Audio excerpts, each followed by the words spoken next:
আন্তর্জাতিক নারী দিবস।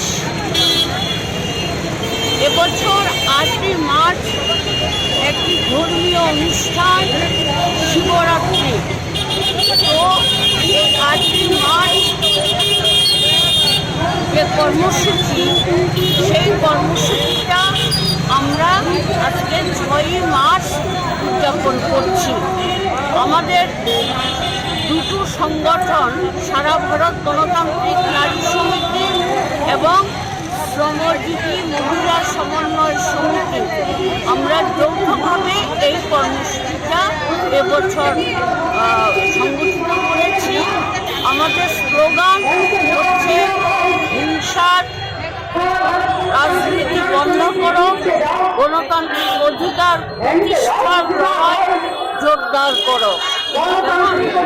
এছাড়া শ্রমজীবী নারী, প্রকল্প কর্মী এবং বিভিন্ন ধরনের যে অঙ্গনাদি, আশা, মিড ডে মিল ওয়ার্কার, রাজনীতিকে পরাস্ত করতে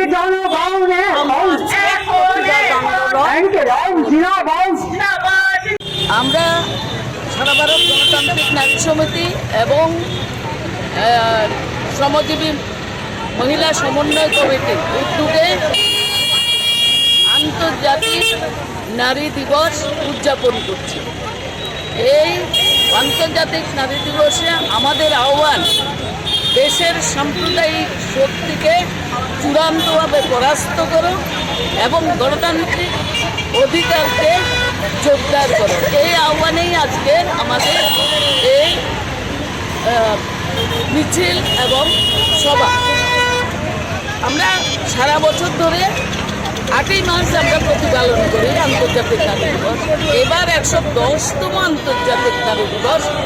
যেহেতু শিবরাত্রি, আমাদের দেশে যার যার ধর্ম যে পালন করবে দেশ সভা, আমরা আজকে এই দিনটাকে পালন করছি। আমাদের বক্তব্য তার মধ্যে